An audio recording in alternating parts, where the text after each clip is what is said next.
Hello అండి. Welcome to Havisha వంటలు. వేరుశనగ పచ్చడి ఎలా చేయాలో చూద్దాం. ప్యాన్‌ని హీట్ చేసి అందులో గుప్పెడు వేరుశనగలు వేస్తున్నాను. బాగా రోస్ట్ చేయండి. 7-8 నిమిషాలు రోస్ట్ చేసిన తర్వాత పక్కన తీసి పెట్టండి. అదే ప్యాన్‌లో 10 పచ్చిమిర్చి వేస్తున్నాను. కొంచెం రోస్ట్ చేసి అందులో ఒక 2 టేబుల్ స్పూన్స్ ఆయిల్ వేశాను.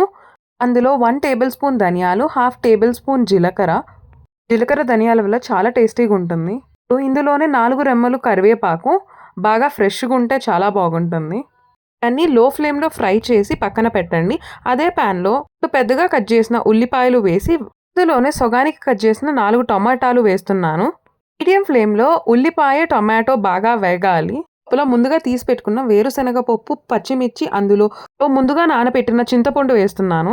వేసి గ్రైండ్ చేయండి. కచ్చా పచ్చాగా గ్రైండ్ చేయండి. ఫ్రై అయిన ఉల్లిపాయ, టొమాటో వేస్తున్నాను. గ్రైండ్ చేయండి. టేస్టీ పచ్చడి రెడీ. వీడియో నచ్చితే లైక్ చేయండి, షేర్ చేయండి, సబ్స్క్రైబ్ చేయండి.